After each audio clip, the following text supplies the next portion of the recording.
బీహార్ అనంతరం 9 రాష్ట్రాలు, 3 కేంద్రపాలిత ప్రాంతాల్లో నవంబర్ 4 నుంచి అమలుపరచనున్న ఓటర్ జాబితాల ప్రత్యేక సమగ్ర సవరణ కార్యక్రమం గురించి నేను ప్రస్తావిస్తున్నాను. ప్రజాస్వామ్య నైతికత అయిన వయోజన ఓటు హక్కును విచక్షణారహితంగా అత్యధిక ప్రజలకు తొలగించేందుకు మొరటు సాధనమైన సర్ను ఇప్పుడు నాజూకు పద్ధతులతో విస్తరించేందుకు భారత ఎన్నికల సంఘం పూనుకున్నది.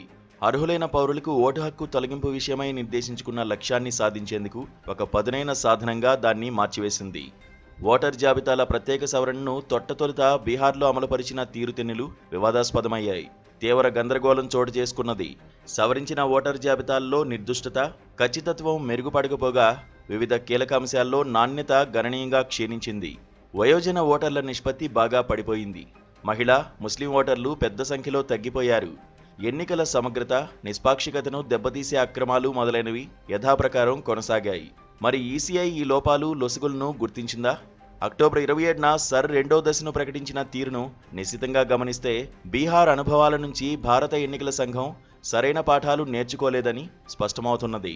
అసలు తన పరంగా జరిగిన తప్పులు అంగీకరించలేని అశక్తత, సరిదిద్దుకునేందుకు సుముఖత భారత ఎన్నికల సంఘంలో కనిపించలేదు. ఇదొక కఠోర వాస్తవం. మరికొన్ని వాస్తవాలను కూడా మనం తప్పక పరిగణలోకి తీసుకోవాలి.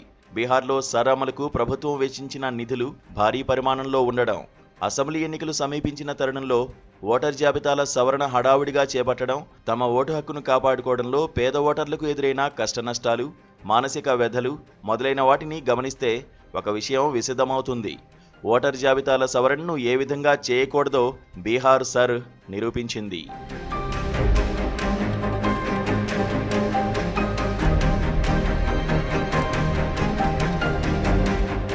భారత ఎన్నికల సంఘం ప్రకటించిన సర్ కొత్త వెర్షన్లో మార్పులు స్వతసిద్ధమైన ఒక కపట పథకాన్ని మరింత సమర్థంగా అమలుపరిచేందుకు ఉద్దేశించినవే.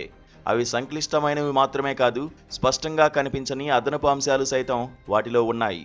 బీహార్లో కంటే విశాల భారతదేశంలో మరింత పకడ్బందీగా తాను కోరుకున్న తీరులో సర్ను అమలుపరిచేందుకు ఈసీఐ మెరుగ్గా సన్నద్ధమైందనడంలో సందేహం లేదు. ఎన్నికల అధికారులకు సర్ అమలులో సకాలంలో శిక్షణనిచ్చింది. నేమ్ మ్యాపింగ్కు ఏర్పాట్లు చేసింది. పోలింగ్ బూత్ స్థాయి ఏజెంట్లు ఎన్యూమరేషన్ ఫామ్లు దాఖలు చేసేందుకు అనుమతించింది. దీనివల్ల పోలింగ్ బూత్ స్థాయి అధికారులకు పనిభారం తగ్గుతుంది. తద్వారా సవరణ ప్రక్రియ శీఘ్రగతిన జరిగేందుకు వెసులుబాటవుతుంది. బీహార్ సర్ అమలులో బహిరంగంగా ప్రకటించకుండా రహస్యంగా చేసిన కొన్ని మార్పులను ఈసీఐ ఇప్పుడు అధికారమైనవిగా చేసింది. ఓటర్లు ఇప్పుడు తమ ఎన్యూమరేషన్ ఫామ్స్తో పాటు ఎలాంటి డాక్యుమెంట్లను సమర్పించనవసరం లేదు. ఈ మినహాయింపును 2002-4 నాటి పాత ఓటర్ జాబితాల్లో ఉన్న వారి సంతానానికి లేదా బంధువుకు కూడా వర్తింపజేసింది.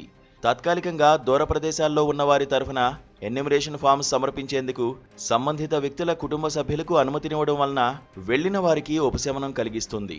కొత్త ఓటర్ల కోసం ఎన్యూమరేషన్ ఫామ్స్ తీసుకువెళ్లేందుకు పోలింగ్ బూత్ స్థాయి అధికారులను అనుమతించడం మంచిదే.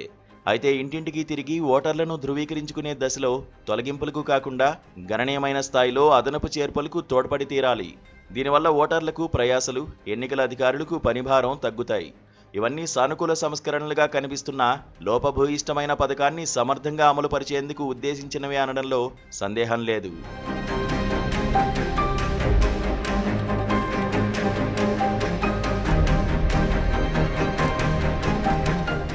చెప్పవచ్చినదేమిటంటే ఈ సడలింపులు, మెరుగుదలలు ఏవి సర్లో స్వతసిద్ధంగా ఉన్న ప్రాథమిక మినహాయింపు రూపకల్పనను మార్చవు.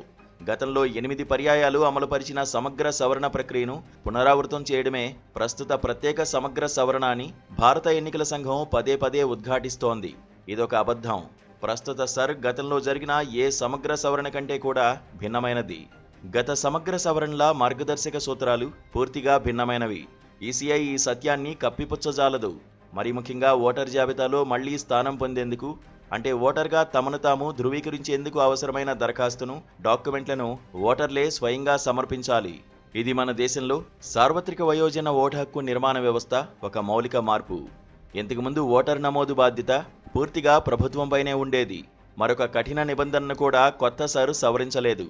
సవరణ ప్రక్రియ ప్రారంభమైన నెల రోజుల్లో పూర్తి చేసిన ఎన్యూమరేషన్ ఫామ్ను దాఖలు చేయడంలో విఫలమైన ఓటర్లు ఎవరైనా నోటీసు, విచారణ, అప్పీల్ లేకుండా ఓటర్ల జాబితా నుంచి తొలగింపబడతారు.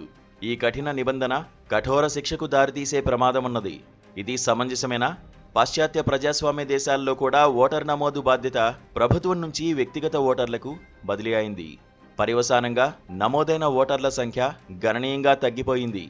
ఈ నిర్మాణాత్మక అవరోధం వల్ల మన దేశంలో సైతం ఓటర్ జాబితాల నుంచి అర్హులైన ఓటర్లు హీనపక్షం 5 నుంచి 10% మేరకు మినహాయింపునకు లోనయ్యే ప్రమాదముంది. ఇలా తొలగింపునకు గురయ్యే ఓటర్లలో మహిళలు పెద్ద సంఖ్యలో ఉంటారు. బీహార్లో ఇదే జరిగింది.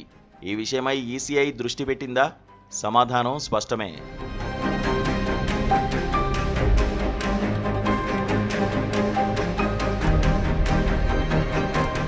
2002-4 నాటి ఓటర్ జాబితాల్లో ఉన్న వారి పౌరసత్వాన్ని నిశితంగా పరీక్షించినట్టు ఈసీఐ పదే పదే చెబుతోంది. ఇది మరొక అబద్ధం. ఓటర్ల పౌరసత్వాన్ని పరీక్షించలేదని నాటి సమగ్ర సవరణల మార్గదర్శక సూత్రాలు స్పష్టం చేస్తున్నాయి. ఇప్పుడు దేశవ్యాప్త సర్లో ప్రతి ఒక్కరూ తాము లేదా తమ బంధువులు 2002-4 నాటి ఓటర్ జాబితాల్లో ఉన్నట్టుగా నిరూపించాలి. అలా నిరూపించిన వారికి పౌరసత్వాన్ని ధృవీకరించే డాక్యుమెంట్లు చూపాలని నోటీస్ జారీ చేసింది. గమనార్హమైన విషయం ఏంటంటే 2002-4 ఓటర్ జాబితాల్లో తమ కుటుంబ సభ్యుల్లో ఎవరైనా ఒకరు ఎందుకు లేరో సాక్ష్యాధారాలతో నిరూపించాలని కూడా అడుగుతారు.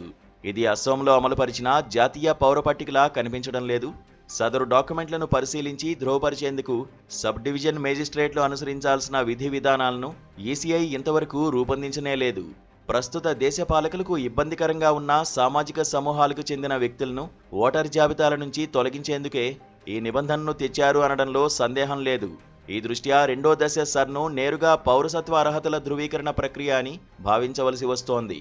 మన ఓటర్ల జాబితాలను వేధిస్తున్న వ్యాధికి సర్ సరైన ఔషధమా కాదా అని తనిఖీ చేసేందుకు కాక, ముందుగా నిర్ణయించిన సందేహాస్పద సామర్థ్యం కలిగిన ఔషధం ఎంత చక్కగా పనిచేస్తుందో నిర్ధారించుకునేందుకు బీహార్లో అమలుపరిచిన ప్రత్యేక సమగ్ర సవరణ ఒక దృష్టాంతమనేది స్పష్టం.